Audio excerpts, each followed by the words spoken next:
bem com vocês? Eu sou Viviane Santos e esse é o meu sinal. Sejam todos bem-vindos à aula de língua portuguesa, tá certo? A gente vai ficar juntos aqui por meia horinha, falando sobre português, conversando, tá certo?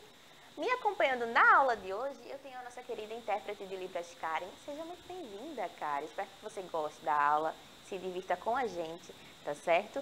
E me acompanhando também no chat, conversando com vocês aí em casa, eu tenho a professora Adriana Maria. Vamos dar um oi para ela? Olá, pessoal, tudo bem com vocês? Este é o meu... Oi, Vivi, este é o meu sinal.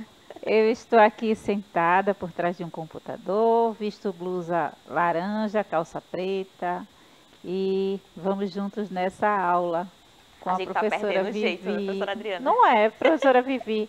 O que é que está acontecendo conosco? Sei não, professora, é começo de semana. Olha, assim como a professora Adriana fez, eu também vou me autodescrever, pensando aí em acessibilidade ainda, tá certo?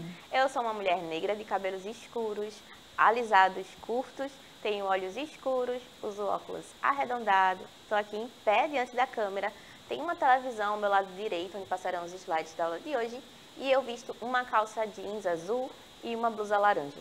Simbora para a aula de hoje, professora Adriana? Vamos sim, essa aula promete, minha gente. Que vai ser uma aula bem levinha, tá certo? A gente vai falar um pouquinho sobre interpretação de texto. A gente vai ler um texto, interpretar, a gente vai assistir um curta, também interpretar o curta e assim sucessivamente. Para a gente treinar como é que a gente está aceitando, entendendo e interpretando as coisas que a gente recebe, tá certo? Então, hoje, a gente vai discutir alguns textos, mas o primeiro deles vai ser um curta-metragem intitulado Primavera. Então, sabendo do título do curta, a gente já vai assistir tentando perceber quais são os detalhes desse curta que fazem menção à estação do ano primavera, né? Que é tão almejada, a estação das flores. Sim. Então, a gente sabe que é uma estação bem bonita. Simbora assistir o curta?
E aí, encantador, né? O conto, o curta, na verdade, que vai contar a história aí, como a gente pôde perceber e acompanhar, de uma guardiãzinha da floresta, né?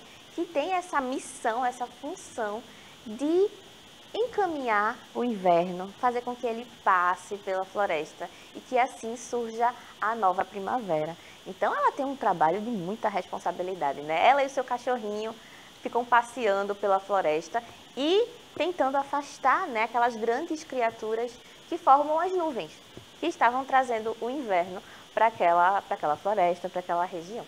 Então a gente tem aqui uma aula de semiótica, né? De como trazer esses elementos que são divertidos, que são encantadores, que são lúdicos para uma narrativa. A gente percebe que não há nessa história a presença de falas. Então a menina, a protagonista da história, ela não está conversando com o cachorro, ela não está conversando com os seres mágicos da floresta, mas ao mesmo tempo os dois entendem ali o que está acontecendo. Então quando ela perde o objeto mágico, o cachorro vai atrás para tentar ajudá-la e assim sucessivamente. Então os dois, mesmo que não haja essa comunicação direta, eles se entendem através da missão, eles se entendem através das ações que a própria narrativa pede, tá certo? Então é um texto muito lindo, né? Há texto aqui, embora ele não seja falado, né? Mas há todo um enredo que é desenvolvido, desencadeado pelas ações das personagens. E a gente pode ver como o texto narrativo ele é muito diverso, porque a gente passa o ano todinho estudando texto narrativo e a gente sempre pensa na estrutura, né, professora Adriana? Personagens, tempo, espaço, enredo e o texto como a principal forma da gente ter as informações. Quando a gente não tem o texto, a gente percebe que ainda assim é possível ter uma narrativa. E ela é muito bem feita, né? E perceba que só pelo título Spring, né, que em inglês significa primavera, a gente consegue associar toda a história do curta. Também há outros recursos narrativos, né? Você tem esqueci o nome daqueles negocinhos, filetezinhos de gelo, que ficam assim pontudinhos e eles vão derretendo à medida que as nuvens vão embora. Então esses recursos, as flores vão aparecendo, né? Na primavera é a estação das flores. Então todos esses recursos ajudam a gente a contar a história, tá? Nós podemos perceber que o curta conta a história de como a personagem principal, que no caso é a pastora, consegue afastar os animais exóticos, né, que traziam as nuvens pesadas de chuva. Dessa forma, a menina consegue restaurar a primavera. Então, ela consegue restabelecer o trabalho dela de forma muito coesa, né, e eficaz. E a gente percebe no final do curta que é um trabalho constante, né? Porque quando ela usa o elemento mágico e coloca lá junto com todos os outros, a gente percebe que esse trabalho é feito todos os anos. Talvez não pela mesma menina, né? Porque pode ser que seja uma tradição de um grupo, de uma tribo especificamente. mas a gente percebe que todos os anos alguém precisa ir lá afastar o inverno para que a primavera chegue, certo? No curta, minha gente, há um forte elemento fantástico e também podemos perceber a periodicidade com que a menina pratica essa manipulação do tempo, né? Nesse curta específico, a gente não tem como saber se é ela que está afastando o inverno desde sempre e em todos os anos, ou se há essa espécie de comunhão aí entre as pessoas de uma tribo específica. Até porque não se mostra uma tribo, né? Se mostra apenas a menina. Mas, como ninguém é uma ilha e ninguém vive só, a gente pode fazer inferências de que talvez ela tenha uma comunidade ali por trás, né? Uma família, um grupo de pessoas. Agora a gente vai comparar os recursos da natureza com uma outra história, com uma outra narrativa, intitulada Por Duas Asas de Veludo, da Marina Colasanti, que está disponível lá na árvore do livro, caso você deseje fazer a leitura do texto completo e de forma pessoal, tá certo? A gente vai ler o texto e depois ver quais são os elementos da natureza que interligam essas duas histórias. Bora? Ó, Por Duas Asas de Veludo. A princesa pegou a rede, o vidro, a caixinha de alfinetes e saiu para caçar. Sempre atrás de borboletas, não se contentava com as que já tinha. Caixas e caixas de vidro em todos os aposentos do palácio. Queria outras, queria mais, queria todas. Nem adiantava procurar nos jardins. Depois de tanta caça, de tanto alfinete nas costas, as borboletas sabiam que aquele não era o lugar para elas. E até mesmo as lagartas arrastavam para longe suas curvas preguiçosas em busca de um canto mais seguro para virarem borboletas. Nesse conto da Marina, a gente tem inicialmente uma princesa que gosta de caçar borboletas. E, ao mesmo tempo, as borboletas, por já saberem dessa tradição e desse hábito da princesa, começam a ficar assustadas com ela. E começam a querer fugir da princesa. Até as lagartas, que ainda nem viraram borboletas, já estavam assustadas, porque sabiam que seriam caçadas. Vamos ver como essa história se desenrola? Talvez nos campos, quando a colheita estivesse madura, mas era outono. E aqui a gente tem a marcação temporal da estação do ano também. Então, olha como ajuda a gente a marcar o tom da narrativa, né? Então, se eu sei que é primavera, haverá muitas flores, haverá uma estação com calor, muito sol, né? Se eu sei que é outono, outono já é a estação das frutas, a estação dos animais. Então, eu tenho um período bastante alegre também do ano, né? Ao contrário do inverno, que a gente sempre fica meio encolhidinho, né? Com frio. Talvez no bosque. Para o bosque foi a princesa. Durante toda a manhã, ela procurou. Está procurando as borboletas, né? Para caçar. Viu duas asas coloridas mexendo entre as folhas. Lançou a rede. Recolheu apenas a flor que o vento agitava. Pensou ter achado uma borboleta escura pousada num tronco. Era a folha levada pela formiga. Então aqui a gente tem a nossa princesa, que foi à caça das suas borboletas e que inicialmente não consegue, né? Ela tenta buscar duas borboletas e não consegue. Então ela continua. Depois, mais nada. Pássaros, abelhas e salamandras passeavam tranquilos, remexiam-se ao sol. Mas borboletas, nenhuma. Como se avisadas da sua presença, esperavam escondidas na beira do escuro.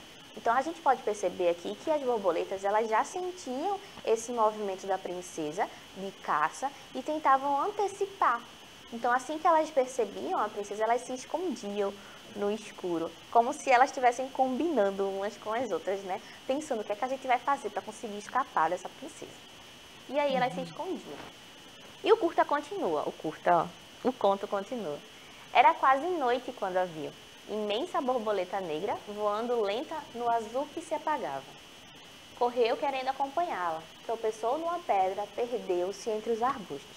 Então aqui a gente tem o primeiro empecilho, a princesa não consegue ir atrás dessa borboleta também.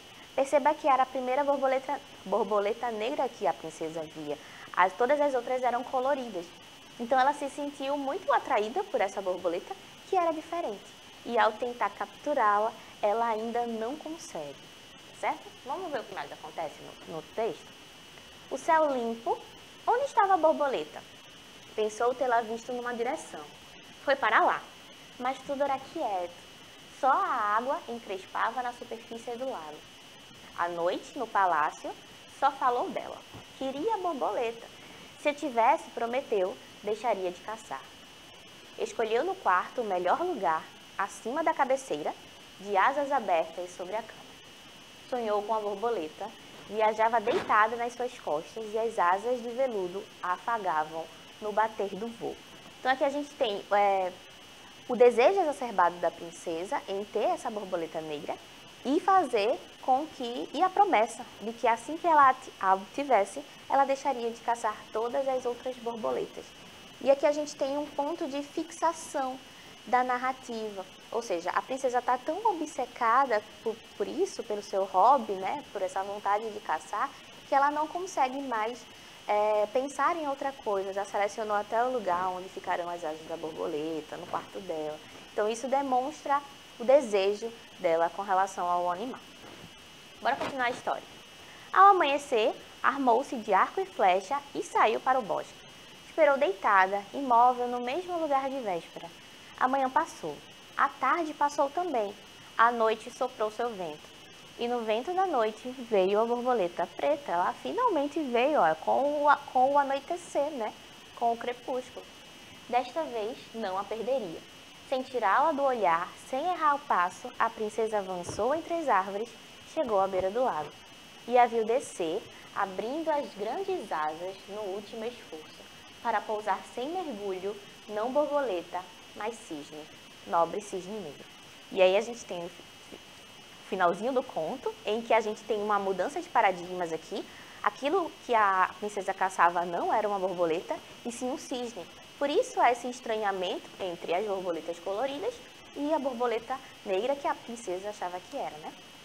E o finzinho do conto, ó. Estremece a água do lago. A princesa arma o arco, retesa a corda, crava a seta de ouro no peito do cisne. Mas é do peito dela que o sangue espirra, e filete e jorro banhando a roupa, desfazendo a seda por onde passa. Transforma seu corpo em penas negras, penas de veludo. O dia adormece. No lago, 2 cisnes negros deslizam lado a lado. Brilha esquecido o arco de ouro. Marina Colasanti. E aqui a gente tem um conto que vai também respaldar em elementos da natureza, assim como o curta que a gente assistiu no começo dessa aula, que também vai pensar esses elementos junto com o elemento humano. Então, como a gente vive para a natureza e vice-versa. Aqui a gente também tem esse desejo predatório da protagonista sendo frustrado, porque ela desejava a borboleta e acaba tendo um cisne, e sem perceber, ela acaba se auto-prejudicando, porque ela se reconhece naquele cisne diferente também, tá certo? Toda uma analogia é possível, ou seja, uma referência com o Lago dos Cisnes, né? Que é aquela história de balé maravilhosa que a gente já conhece, mas que eu posso trazer em algum outro momento também, porque essa nossa aula, professora Adriana, está acabando. Se despeça de todo mundo que está em casa aí. Pessoal, uma delícia essa aula, né? Cheia de interpretação. Foi maravilhoso esse conto. Um cheiro no coração de vocês. E até a próxima, pessoal. Pois é, minha gente. Lembrando que esse texto está disponível para vocês lá na Árvore do Livro. Faz o seu login com o seu número de matrícula, tá certo? Para ter acesso a todos os textos que estão lá. E também você pode assistir essa aula de novo no canal do YouTube. Eu me despeço por aqui, um cheiro e até a próxima aula.